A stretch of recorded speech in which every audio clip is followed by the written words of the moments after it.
Now presenting Minutes with Michael, with your host, Michael.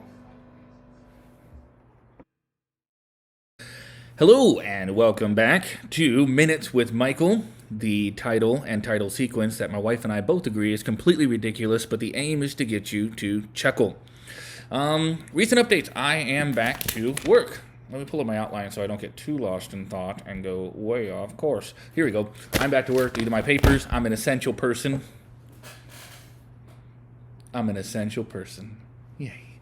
So yeah, I'll be working during the day. It's nice to be able to go back into work. We're practicing safe, social distances and stuff like that. It's really good stuff.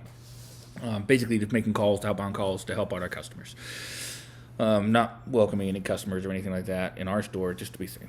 So, okay, some thoughts for you. Just catching up with you, opening the channels here. Again, if you have any thoughts for things you'd like me to cover during these daily updates for the month of April, please shoot me a text, leave me a comment, whatever, and I'll be happy to answer any questions or talk about anything you'd like.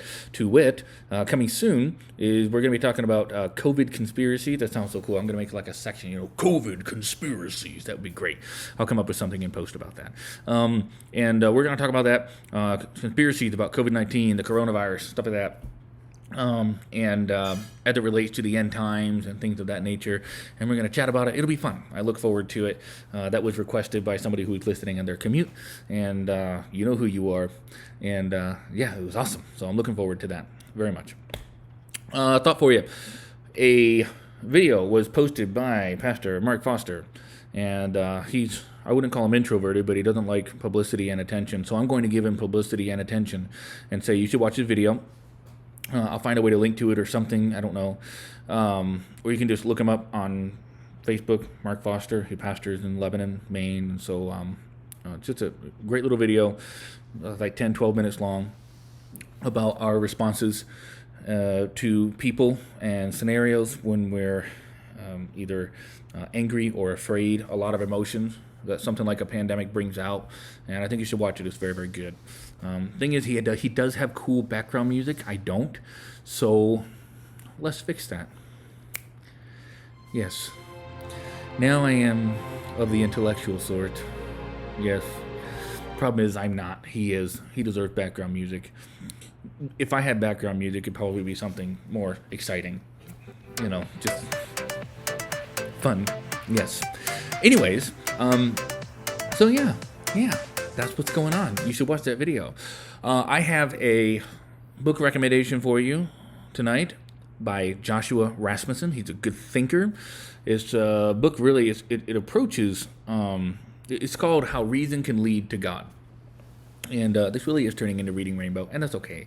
How reading can lead to God, and how reading can lead to God. How reason can lead to God. Reading can too, because you got to read the Bible, read his book. Yeah. Yes, how reading can lead to God, and it's great because he doesn't come out of the gate and try to prove a point. He doesn't come right out of the gate and say, this is what I'm going to prove. He's actually just kind of building a framework, an intellectual, philosophical, really at times metaphysical framework for how reason, if properly executed, does build a philosophical foundation for a God-centered worldview. You say, you just made that sound very boring. I admit, I just did. It's a very accessible, short, great book. I've been reading it today. I plan to finish it tonight or tomorrow. Fantastic read. I don't recommend it just to believers. I recommend it probably even more so to skeptics and seekers, agnostic, maybe atheists. Great book. He deals with the topics so honestly. He reminds me of a lot of my journey. As I said, I don't really want the sale. I don't want to be right. I just want the truth.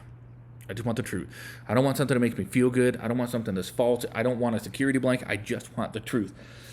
And it's a great read. So I just want to follow up on that thought really quick, just to remind you this week.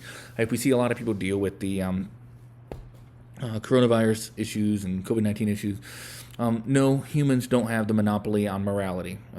Unbelievers both have that divinely issued moral law. And that is transcendent. That's not decided in conference by a bunch of humans who said we should act this way toward each other. Because if that were true, then I could act however I want, and I'm not accountable to them because they're not above me. We're all humans. So we need a transcendent divine moral law which says all of you have to obey this, which is why humans act different than animals, because there is a moral law. It's actually one of the strongest, if not the strongest, argument for the existence of a immanent or interacting God with humankind. Anyways, so just because Christians don't have the monopoly on morality, we should have the greatest display of Christ-like service and submission and sacrifice, selflessness that the world ever sees. Christians, yes, we built the first hospitals, great. Yes, the greatest scientists have been Christians, yes. But don't let that just be them. You have the opportunity to be the greatest sympathizer, the greatest giver, the greatest helper during these times. So just want to encourage you, help others, whether you're a Christian or not. But if you're listening and you are a Christian, you name the name of Christ, don't miss what the gospel really is. There's a reason it's called the gospel of the kingdom in Matthew, that Jesus came down. The gospel isn't just, oh man, I'm going to pray this prayer and be saved and go to heaven. That is, you are so missing the point. The gospel is the new humanity that Jesus came to usher in. It's a new kingdom that didn't come from someone killing, it came from someone dying. So let's manifest that in our attitudes and actions this week. So that's my stuff that I wanted to talk to you about. I'm not going to recap. If you really want one, you can rewind it. Not that you would torture yourself like that. So I hope I see you tomorrow on the next Minutes with Michael, and we are going to be eventually discussing the COVID-19 conspiracies. COVID conspiracy. Yes, I look forward to that very much. It'll be a fun discussion. If there's any other things you'd like me to chat on, please let me know. I can look it up and research it if I don't already think I know enough about it, and we'll have a good old time trying to keep ourselves from being too isolated during this outbreak. Okay, I love you. See you tomorrow. This has been Minutes with Michael, with your host, Michael.